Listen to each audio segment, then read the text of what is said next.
Hi, my self Jaimin सिहाड़ा। आज का topic मैंने कल रखा था कि the smartest way of understanding, और उसके लिए मुझे लगा कि हम समझते कैसे हैं उसको समझना बहुत ज़रूरी है। तो उसके लिए हम सोच लेते हैं कि एक बच्चा है जिसमें जेनेटिक्स मेमोरी है, फिजिकल मेमोरी है। अब उसको बाहर से मतलब 5 सेंसेस के थ्रू कुछ इन्फॉर्मेशन उसके अंदर आ रही है। अब वो इन्फॉर्मेशन का जो वर्ड है उसका मतलब वो कहाँ से समझता है। मतलब कि उसको एप्पल बोला जा रहा है, उसको सफरजन बोला जा रहा है, वो एप्पल को वो चीज़ के बारे में ही बोला जा रहा है, वो कैसे कनेक्ट कर पा रहा है। मतलब कि वो एप्पल के बारे में ही बात हो रही है, वो कैसे जानता है। ये एक इंटरेस्टिंग बात है कि वो बच्चा जिसको कुछ नहीं पता है उसको कैसे समझ में आ रहा है कि ये वर्ड को यहाँ दिखाया जा रहा है। मतलब ये एप्पल एप्पल ये करते रहो, नहीं समझ में आएगा। लेकिन क्या है, उसमें भी वो एबिलिटीज़ है गले में और न्यूरॉन्स। तो मतलब कि वो आवाज़ें निकालने की भी कोशिश कर रहा है साथ साथ में।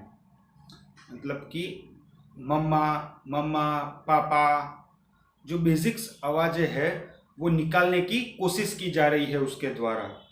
तो जब वो कोशिश कर रहा है आवाज़ निकालने की अलग अलग तरीके से, तो जब वो कुछ बोलता है तो सामने वाला जो माँ माँ बोल रहा है तो सामने वाला कुछ रिएक्शन कर रहा है, शायद उससे भी थोड़ा सा उसको इनपुट मिल रहा होगा। या खाना खाना खाना, हर बार खाना खाना, हजारों बार उसके दिमाग में जाता है खाना खाना आ रहा है, तो वो भी उस वर्ड को रिपीट करने की कोशिश कर रहा है। जब भी वो रिपीट कर रहा है तो उसको वो खाना मिल रहा है, वो चीज़ मिल रही है जिसको वो रिपीट कर रहा है उस वर्ड को, तो वो धीरे धीरे कनेक्शन समझ पा रहा है।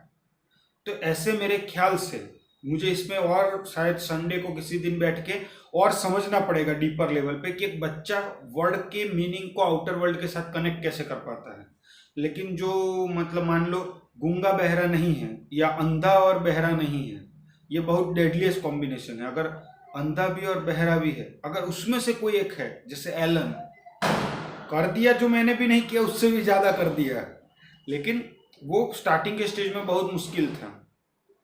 तो वैसे ही किसी और के लिए वो करना मुश्किल होगा अगर ये दो सेंसेस काम ना कर रहे हो। लेकिन जिसके लिए काम कर रहे हैं वो भी उसको कैसे कनेक्ट कर पाता है। तो मैक्सिमम मेरे ख्याल से ऐसे ही कनेक्ट कर पाता होगा जैसे कि मैं सोच पा रहा हूँ कि हजारों बार बोला एक वर्ड को, वो भी बोलने की कोशिश कर पा रहा है, उसके भी मुंह से वो आवाज़ें निकल रही है और वो जो भी बोल रहा है उसके सामने वही चीज़ मिल रही है। तो वो धीरे धीरे वर्ड का मीनिंग को समझता जा रहा है। तो ये तो हो गए स्टार्टिंग के पॉइंट्स, मतलब कि अंडरस्टैंडिंग के बेसिक्स। सफरजन बोला तो एप्पल आया, 2+2 बोला तो 4 आया।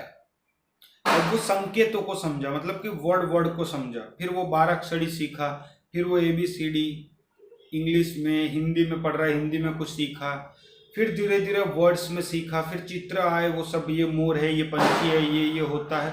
धीरे धीरे आउटर वर्ल्ड में क्या क्या है, उसके क्या क्या नाम है, वो उसको धीरे धीरे समझाते गए। जब वो धीरे धीरे ये सब चीज़ें समझता गया तब उसको मैथ्स में, सोशल साइंस में हमारी हिस्ट्री क्या रही है वो उसको समझाना चालू किया गया। मैथ्स में धीरे धीरे समझाना चालू किया गया, तो वो बच्चा समझता गया कि 2+2 = 4 होता है, ऐसे मल्टीप्लिकेशन होता है, ये सब होता है।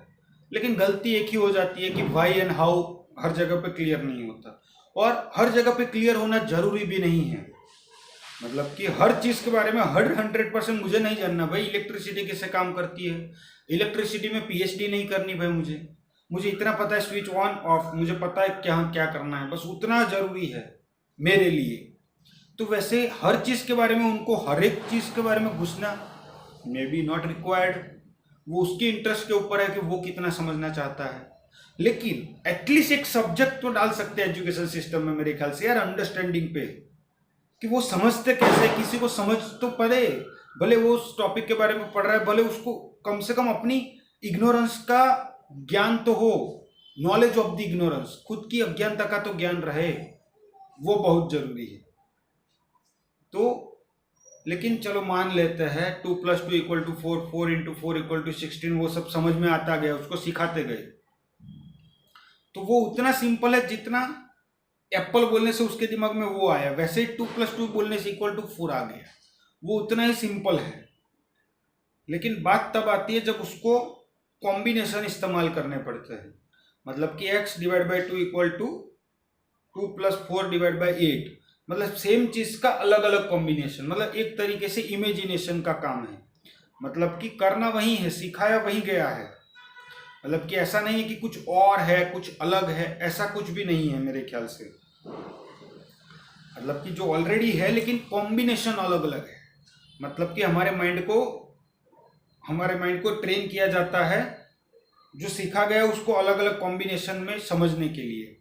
मतलब कि एक ही चीज़ को अलग अलग तरीके से इस्तेमाल करने के लिए। लेकिन बचपन में ऐसा समझते नहीं है तो वो रट्टा मार मार के ही करते जाते हैं। लेकिन उसकी बहुत गहरी इंपॉर्टेंस होती है एक व्यक्तित्व की डेवलपमेंट में, कि जो एक इक्वेशन दिया गया उसको कितने पहलुओं में देख के किस तरीके से सॉल्व कर पा रहे हो। तो जिंदगी में भी जो प्रॉब्लम्स आएंगे उसको कितने पहलुओं में देख के जो अलग अलग तरीके से सीखा है उसको कैसे मिक्सचर तरीके से अप्लाई करके एक यूनिक सॉल्यूशन खुद के लिए निकालोगे। हर किसी को खुद के लिए अपना एक यूनिक सॉल्यूशन निकालना पड़ेगा। वो एक सॉल्यूशन हो गया। तो अंडरस्टैंडिंग का ग्राउंड मिल गया कि सफरजन को वो सफरजन बोल दिया, 2+2 इक्वल टू 4 बोल दिया, दोनों सेम हो गया। दूसरा एक मिला कि जो एग्जिस्टिंग इंफॉर्मेशन पड़ी है उसका वो इस्तेमाल कैसे कर पा रहा है जो उसको प्रॉब्लम्स मिले हैं। मतलब कि 2+2, 2/2 ऐसे जो भी इक्वेशंस मिले हैं उसका वो इस्तेमाल कैसे कर पा रहा है, मतलब उसका सॉल्यूशन क्या है उसके पास। मतलब ये भी एक गहरा है, क्योंकि मैं जब 10th स्टैंडर्ड में या 9th स्टैंडर्ड में था मुझे पता है कि जब मैथ्स को पूरा पढ़ लिया था, मैंने एक चैप्टर था पूरी तरीके से अच्छे से समझ लिया था, लेकिन जो पहला ही एग्जाम्पल सॉल्व करने गया तो मुझे आया ही नहीं। तो एक टैलेंटेड हमारे विद्यार्थी थे कृणाल करके, उसके पास गया, मैं बोला यार इसको कैसे सॉल्व करते हो दिमाग, और लास्ट मुझे पता था वो MBBS कर रहे हैं। तो मैं कहा यार दिमाग वाला है इसके पास जाता हूँ। तो उनके पास गया, मैं बोला यार इसका सॉल्यूशन क्या है, कैसे सॉल्व होगा। बोला पहले थियरी पढ़ लो। मैंने बोला पूरा पढ़ लिया, पूरा समझ लिया, याद है मेरे को। बोला इसका इक्वेशन क्या है, मैंने बोला ये कैसे होता है, मैंने बोला ऐसे होता है। बोला तो ये क्यों समझ में नहीं आ रहा है। मैं कहा यार इसको कैसे समझो कि कौन सा क्या अप्लाई करना है यहाँ पे। बोला सिंपल है ये, लेकिन मेरे दिमाग में तब भी नहीं आया था। लेकिन उस समय से लेके कब मैंने क्या क्लियर किया मुझे नहीं पता। जब अब मैं मैथ्स किसी को समझाने बैठता हूँ तो सामने वाला पूछता है कि कब क्या इस्तेमाल करना, क्यों समझ में नहीं आता, मैं पढ़ के बोलता हूँ अरे भाई इसमें क्लियरली तो लिखा हुआ है, पढ़ो तो सही ध्यान से। तो मैं वो क्लिक कर पाया था शायद कि बात होती है कि उसको समझना, क्वेश्चन को सही तरीके से समझा नहीं जाता है। क्यों? क्योंकि रट्टा मारा होता है बचपन से ही, ऐसा क्वेश्चन आ जाए ये कर लो, समझा नहीं जाता है। क्वेश्चन को समझाना कोई नहीं सिखाता है। बाप रे, ओके, अगर क्वेश्चन को मैंने सही तरीके से समझ लिया तो मैं आंसर तुरंत निकाल सकता हूं, या आंसर नहीं निकाल सकता वो भी तुरंत जान सकता हूं। पता नहीं आज पसीना और चश्मा बहुत दिक्कत कर रहा है मुझे। ठीक है, तो मतलब कि सबसे कितना हो गया, 8 मिनट, ठीक है अभी भी टाइम है। तो जो हमने सीखा वो क्या समझा कि जो सवाल है, जो क्वेश्चन है, उसको अगर मैं सही तरीके से समझ गया तो मेरे पास आंसर या नहीं होना, मतलब कि मेरे पास आंसर है कि नहीं वो मैं तुरंत जान लूंगा, और मैं टाइम वेस्ट नहीं करूंगा उस क्वेश्चन के ऊपर, क्योंकि मुझे पता चल जाएगा ये इन्फॉर्मेशन मिसिंग है तो मुझे इस इन्फॉर्मेशन को सीक आउट करना पड़ेगा।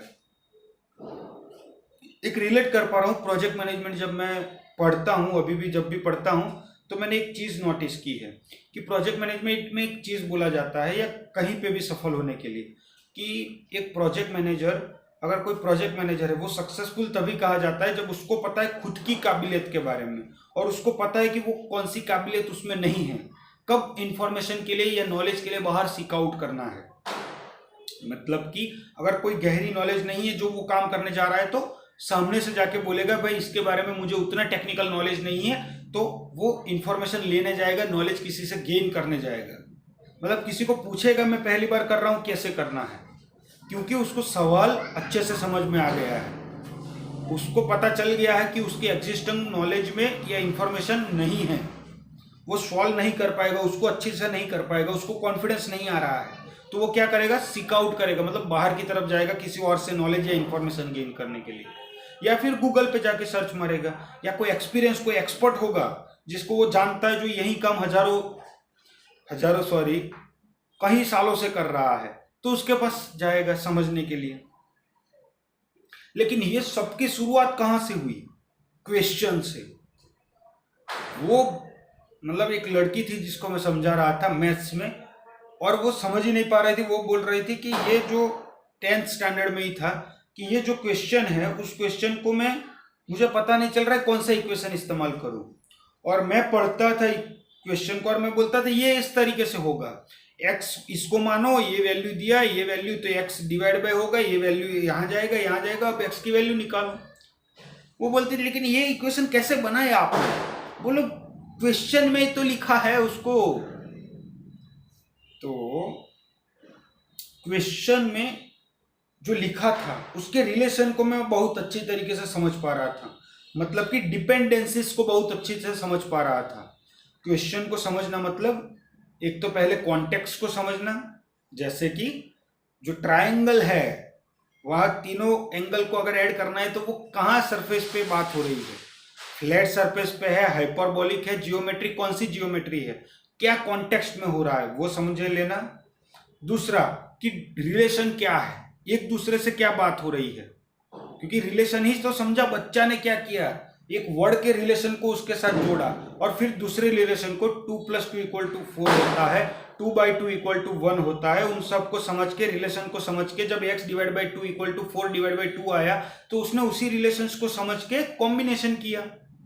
लेकिन वो रिलेशन को बहुत अच्छे से समझता था और प्रैक्टिस की थी उसने। तो प्रैक्टिस मेक्स मैन परफेक्ट, ये भी कहाँ से आया? यहीं से आया होगा।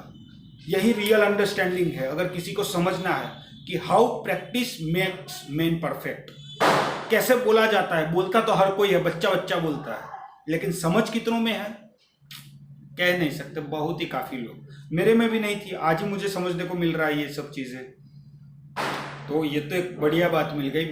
प्रैक्टिस कैसे बढ़िया बनाती है, क्योंकि जो डिपेंडेंसीज, जो उसने रिलेशंस को समझा है, उसको वो और प्रैक्टिस कर रहा है कि उसको किस किस अलग अलग तरीके से, मतलब उसका माइंड और न्यूरॉन्स और सब कुछ और, मतलब एक मान लो कि जैसे एक्सरसाइज कर रहा हूँ तो मेरे मसल्स और खुल रहे हैं, वैसे ही माइंड की एक्सरसाइज हो रही है तो मसल और फ्लेक्सिबल हो रहे हैं, मतलब न्यूरॉन्स और जो मेमोरी या जो भी बोल दो, जो भी हो रहा है, मुझे नहीं पता टेक्निकल टर्म्स क्या होगा, लेकिन वो सही तरीके से काम कर रहा है जो उसको करना चाहिए। तो एक तो ये हो गया। तो एक हो गया क्वेश्चन को समझना, मतलब कि कॉन्टेक्स्ट को समझ लिया, उसके रिलेशन को समझा, किसके रिलेशन में क्या बात हो रही है, और फिर जो रिलेशन को समझा तो डिपेंडेंसीज को, किसके ऊपर क्या डिपेंड हो रहा है, मतलब कि प्री एजम्पशंस क्या है।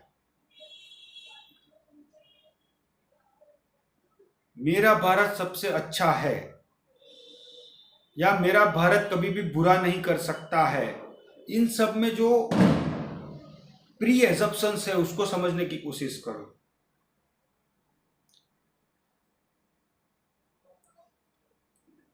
मान लो, ये गलत बात बोल रहा हूं लेकिन एग्जांपल अभी यही दिमाग में आ रहा है इसलिए बोल रहा हूं, कि जो सिटी में लोग छोटे कपड़े पहन के घूमे वो सिटी बहुत खराब है और मेरी सिटी खराब नहीं है। क्या डिपेंडेंसीज आ गई? समझ गए? ये एग्जांपल है, लिटरली मत लेना। या मान लो जिस शहर में लोग लंबे कपड़े पहन के चले वो शहर गंदा है, मेरा शहर गंदा नहीं है। कैसे रिलेशन समझ में आ रहे हैं? ऐसे ही मैथ्स में है, ऐसे ही जिंदगी में है, ऐसे ही प्रॉब्लम्स में है। बस समझना ये है कि रिलेशन को समझ में आ रहा है कि नहीं आ रहा है, और नहीं आ रहा है उसको भी समझना आना चाहिए कि ये समझ में नहीं आ रहा है। जैसे कि मैं एक्सेल में कुछ काम करता हूं तो मुझे समझ में आ जाता है, मुझे ये नहीं पता है तो पर्टिकुलर उसी चीज को जाके गूगल में सर्च करके उसको सॉल्यूशन लाके मैं उसको सॉल्व कर देता हूं, और लोग वहीं पे ठप हो जाते हैं क्योंकि पता ही नहीं होता उसको कुछ भी कैसे सॉल्व कर सकते हैं प्रॉब्लम को, क्योंकि वो प्रॉब्लम को ही नहीं समझ पा रहा है। तो the smartest way to solve और the smartest way to understand anything is to understand the question itself, to understand the question itself, to understand the problem itself. Understanding को समझना मतलब कि किसी भी चीज को कैसे समझा जाए उसकी बुनियाद यही होगी कि आपको क्वेश्चन को ढंग से समझना पड़ेगा। अब क्वेश्चन को कैसे समझा जाएगा तो उसका पहले ही बात कर लिया हमने। इससे पहले जो 3 वीडियो आए थे उसमें हमने क्या सीखा था, कॉन्टेक्स्ट को समझूं, कॉन्टेक्स्ट क्या है, कैसे डिपेंडेंसीज है, इंफॉर्मेशन राइट है या रॉन्ग है, उसको एनालाइज करना पड़ेगा। लेकिन इस वीडियो में एक नई चीज सीखी, प्रैक्टिस करना पड़ेगा कि जो रिलेशंस है उसको अलग अलग तरीके से अप्लाई करना, उसकी प्रैक्टिस करनी पड़ेगी। मतलब इमेजिनेशन, क्रिएटिविटी में ध्यान लगाना पड़ेगा। तो स्मार्टेस्ट वे क्या होगा अंडरस्टैंडिंग का, क्रिएटिविटी। क्वेश्चन को समझो और क्रिएटिविटी। और क्वेश्चन को समझना मतलब कि अगर मुझे इसको समझना है कि हाउ माइंड वर्क्स, तो मुझे ये नहीं जानना है कि दिमाग कैसे काम करता है, पहले मुझे ये जानना है कि माइंड क्या है।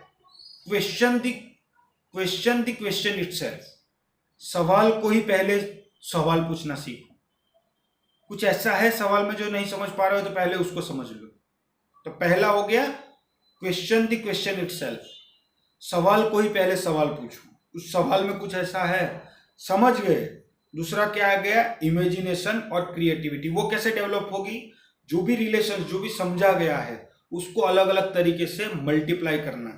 मतलब कि जैसे अलग अलग इक्वेशन आते थे, एक ही तरीके से होता है लेकिन अलग अलग इक्वेशन आते थे। कई बार ऐसा भी आता था जो हमने प्रैक्टिस ना किया हो लेकिन तब भी सॉल्व कर लेते थे। वो कैसे कर लेते थे, क्योंकि क्रिएटिविटी थी। यहाँ जाएगा, ये ऐसे जाएगा, क्योंकि इक्वेशंस पता थे कौन से कॉन्स्टेंट में घूमना है, इसी कॉन्स्टेंट के अंदर घूम सकते हैं, तो उसी कॉन्स्टेंट के अंदर घूम के वो आंसर लेके आते थे। एक होता था रट्टा मार के कॉन्स्टेंट को ले आया, एक आदमी समझ करके ले आया। समझ करके ले आया, उसके लिए ये फायदा है कि वो दूसरे जगहों पे भी अप्लाई कर पाएगा। करेगा नहीं करेगा वो अलग बात है, वो डिपेंड करता है उसको दिमाग कितना खुला हुआ है और उसका भाग्य कैसा है। जैसे संदीप सर ने अभी बोला है, भाग्य पर भी डिपेंड करता है, तो सही है, भाग्य पर भी डिपेंड करता है। लेकिन समझना पड़ेगा हमको, क्रिएटिविटी को डेवलप करना पड़ेगा। मतलब कि